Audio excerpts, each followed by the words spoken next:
So you read me an article the other day that was quite interesting.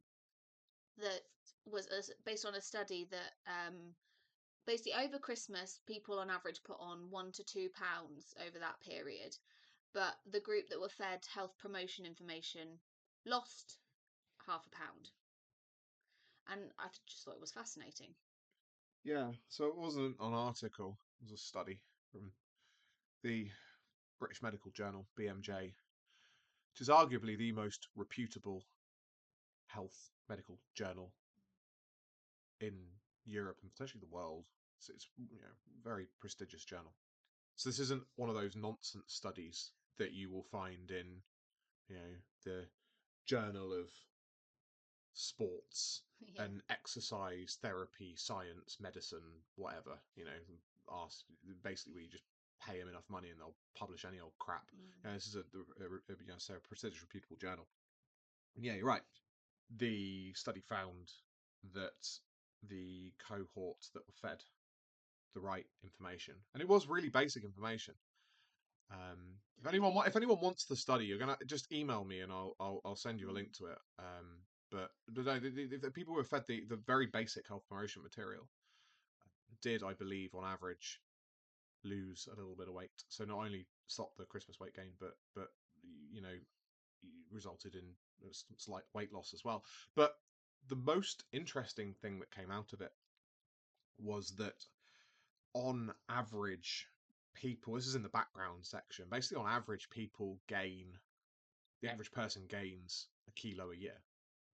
So over 10 years, that's a 10 kilo weight gain, 22 pounds or roughly a stone and a half, which it's a big deal. It's a big deal. 10 years sounds like a long time, doesn't it? And you won't notice a little kilo gain here or there, but over 10 years, that massively adds up. And I was thinking the other day, 2014, 10 years ago, I cannot imagine being 10 kilos heavier than I was back then, but that is the reality for most people. And certainly something that's quite interesting for me, particularly as someone who went from being fat to fit. And seeing like people I went to school with or went to university with who were in much better shape than me, because even though I wasn't fat when I went to university, like I wasn't in half the shape that I'm now. No. And I looked up to them as they were strong and fast and lean. And now LinkedIn or Facebook or whatever, you look at them now, 10 years later, and yeah, I'd say they're 10 kilos heavier. It is a big deal. And the other point as well that's made is that this weight gain is usually clustered around specific periods, like for example Christmas. Well, and I was going to say, from my point of view, when we met when I was, 25, I was significantly overweight. And I think we've got a picture of me in the gym in Bournemouth with holding a 20 kilo plate after I'd lost 20 kilos. So I know what it's like to be carrying that around. You really realize it when you do lose or gain it in a short period of time. Yeah. But obviously, It's the insidious long-term gain is the big problem for people. well, I was about to say, from in the 7 years since we've met, obviously I'm now pregnant with our third child, settled into a relationship, working hard. I look at the people around me who have walked alongside me, my friends, since they were 25, and nobody's reversed the tide like I have, and they're just, as you say, tipping up that little 5 to 7 kilos for 7 years. It's insidious, and people write it off as just one of those things that happens. Oh, you just gain weight as you get older. Well, that's bollocks. I'm proof that doesn't happen. You're proof that doesn't happen. It is bollocks. And the sad thing is as well that it happens to people who train as well, particularly people who lift and are a little bit negligent on the cardio front, as I used to be. Um, it's very easy for this little insidious weight gain to happen. So health promotion, very basic intervention. Don't eat like a degenerate, make better choices, and that pretty much knocked it on the head. So I was going to ask, was that information food, fitness, general lifestyle? yeah, it was all of the above, but it was like proper noddy shit. Yeah. Like the most basic health promotion material you probably ever seen. Stuff everyone already knows already. Like don't eat like I said, don't eat like a degenerate. Don't be a slob. And that was enough for people. As I say, if anyone wants a copy of the study, just email me and I'll send you the link. I'm not going to put it in the notes down on the YouTube because I can't be bothered, but I will if anyone actually wants to hear it, read it. Question then. Shoot. If it's information that people already know, do you think the difference was actually the information or the fact that they were being fed it and this was increasing their awareness of their Oh, the choices? latter, obviously. I think everyone who's able to function without carers knows what they ought and ought not to do to not be fat Yeah. and to be healthy and strong and fit and I don't care what anyone says. It's universally desirable to be strong and in shape. It just is. And the fact that the fat acceptance twonks have to work so hard to convince you otherwise is proof of that. Yeah. You know. So more to the point, shame you into thinking Yeah. it's otherwise is proof that they are utterly wrong and dangerous people that you need to avoid. The the act of being fed the information is obviously what makes the difference because we know these things, but we forget these things, and there's a slight pressure element. There's a sense of being watched, having it highlighted to you, having it at front of mind. Say you're at a party and there's the sausage rolls and the crisps and the jelly babies and all of that other stuff that gets trotted out at Christmas.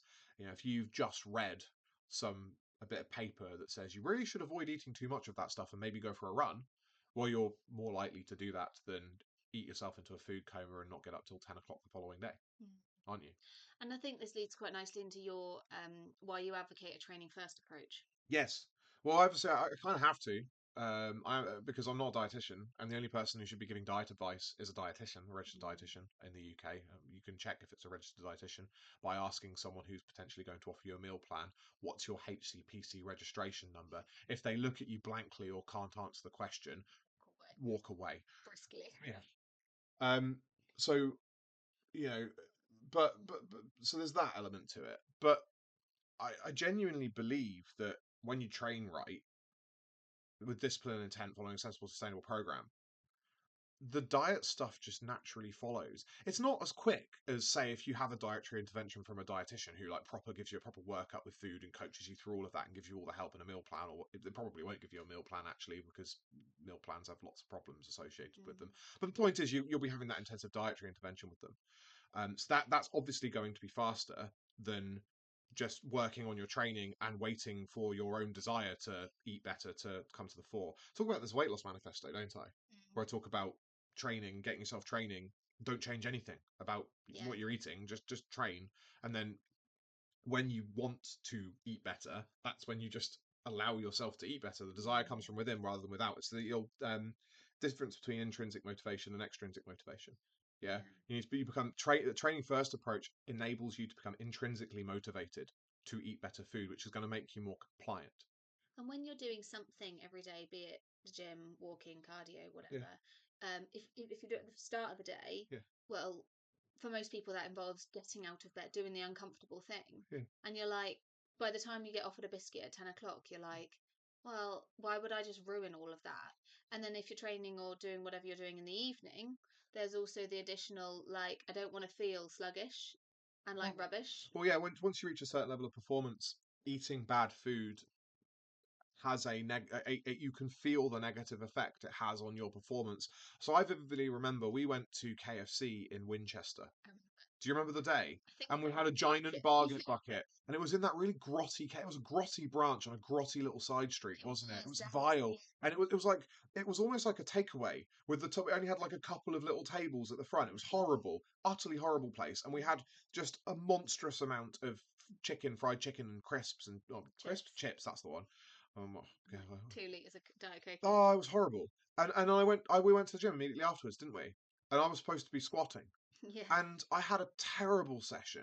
And one of my friends at the time, well, gym friends, wasn't actually a friend. Never spoke to the guy outside of the gym, but he was a power lifter, juiced up to the eyeballs, bless him. But he was a decent bloke. And I said to him, I was like, "Oh, why am I really struggling today?" And I don't know, mate. He says, "Well, what have you done?" And I told him, I said, "I've been to KFC." He went, "Yeah, it'll be all the MSG and all the crap that was in the food that's making you feel bad." And I was like, "Ah, okay." And that was quite a revelation. And for me, the revelation's been because that was the majority of my diet, I didn't notice it. And I didn't believe that it would have that much of an impact. And now, because I eat so well, Hmm, when we do have those, but we don't anymore because I just don't like it. But when I did go crave those things and take and have them, hmm. as you say, I could feel it. And I was like, Mm, oh, this is what people meant, because yeah, I genuinely thought like skinny people made it up, the same as yeah, skinny people make up the fact that you stop eating when you're hungry. I thought when you're not hungry, I thought that was yeah. something that wasn't possible. We're talking too much about diet again, so I'm just going to summarize it and end the conversation by saying that you already know what you ought and ought not to eat. The question is creating the right environment. So basically, it's about making the right environment for that to happen. Yeah. And the principal component of that, in my humbly correct opinion, is to train with discipline and intent, following a safe, sensible, sustainable program. And eventually, might take weeks, might take months, might take years. Doesn't matter if you're genuinely committed to training for the long term. You will just want to eat better, and you will, because you already know what you should and shouldn't be doing.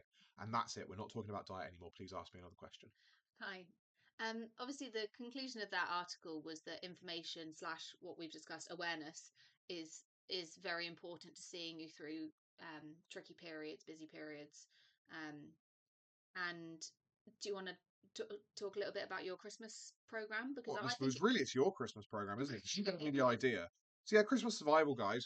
It's something that you told me to do. Email course, 14 days, right information and training advice to facilitate maintenance of your training during Christmas. So I'm not going to turn this into a really long sales pitch. So I'll actually talk about the issues around training at Christmas. So when yeah, Christmas is a weird time of year, um, it's one that's very unstable in terms of what you're doing. You know, work becomes a bit spotty. Usual routines tend to go out the window. Traveling, there's lots of temptations around. I know we're not talking about diet, but bad food is present. Also, little practical things like gym gym opening hours. closures. Yeah, Gym closures. The gym comes. Am I going to be able to train? So kids at school. yeah, 9 times out of 10, you will be unable to follow your usual training regime. And if you try, it's a recipe for burning out and hurt yourself. And if you don't try, well, what happens for most people who haven't been training for a very, very long time, as I have, and as you now have, is that fall off the wagon, and then it's kind of the middle of January by the time you pick yourself back up and get going again, which results in needless loss of progress. I'm not going to scare you and say that, oh, you're going to get really fat in 2 weeks over Christmas. That's bollocks. It's not true.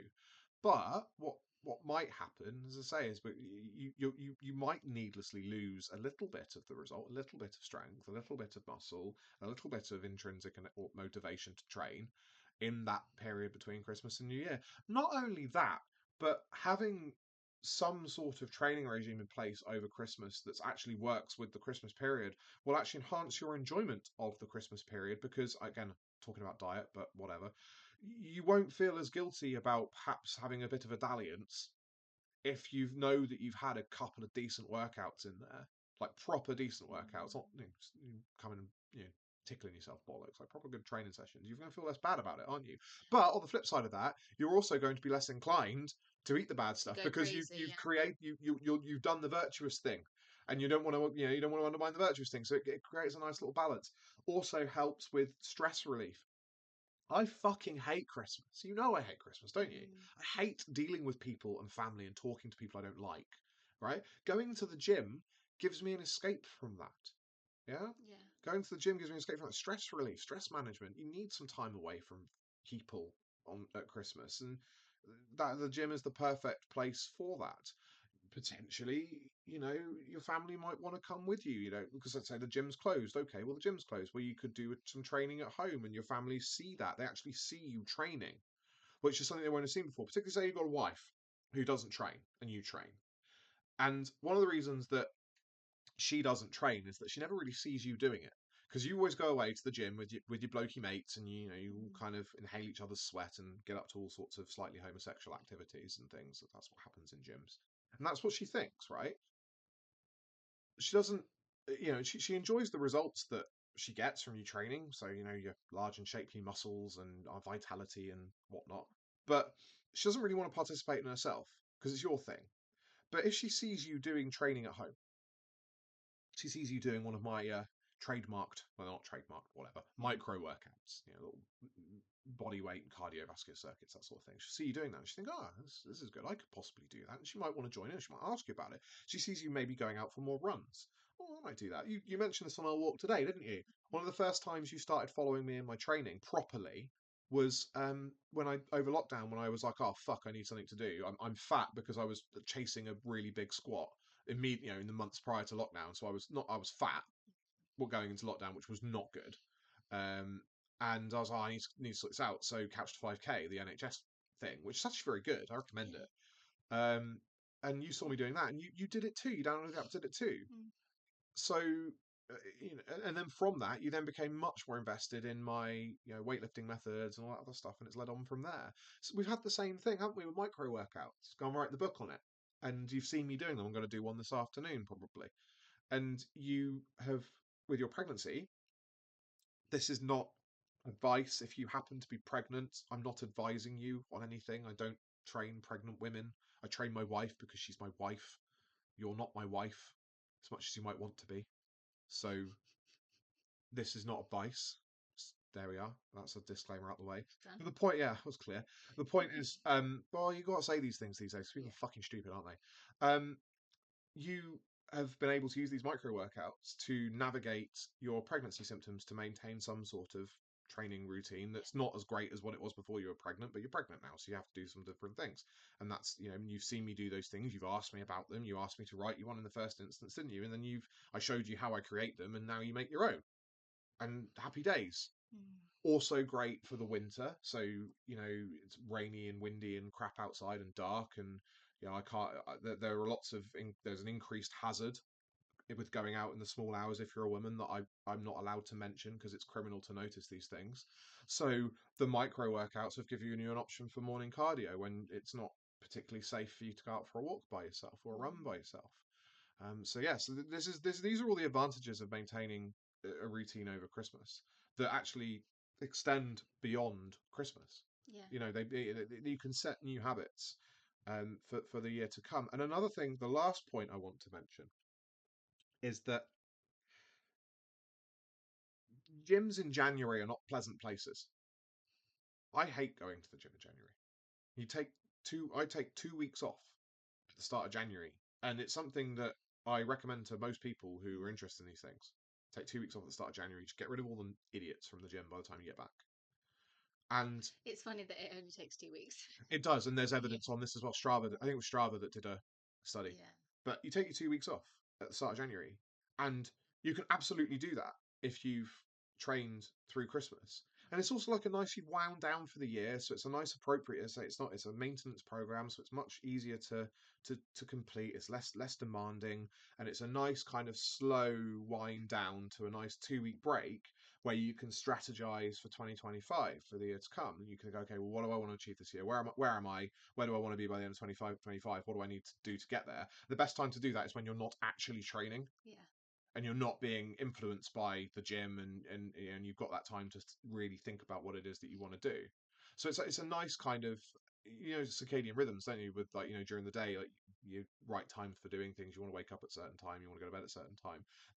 That pattern expands out more broadly into training, so you can kind of wind down for the year when you're winding down with everything else into a night, into a break, rather than trying to go really hard, hell for leather, and then having a sudden stop, or barreling on through into January and not really planning anything for the year and kind of ending up exactly where you are now next year, Mm. or having a 4, 5, 6 week break from training starting on the 18th of December, 2 weeks before New Year, and then you get back to the gym by the beginning of February. Well, Christmas seems to start earlier and earlier this year, doesn't it? And Well, I talk about the early 18th because December. that's when the Christmas survival guide starts. Yeah. Yeah. I don't care about when Christmas starts or not. This is purely business. So yeah, what do you think of that? I think it's good. I know. Yeah, I do. Okay, well, it sounds like you've run out of something to say, so that'll do. If you like the video, like the video. If you're still listening, subscribe. We still only have 8 subscribers. This wounds me greatly. And if you want to read my daily emails, which I've been told are one of the best free resources I have access to on the internet by a subscriber recently, the link is on the screen. philtyman.co.uk/report.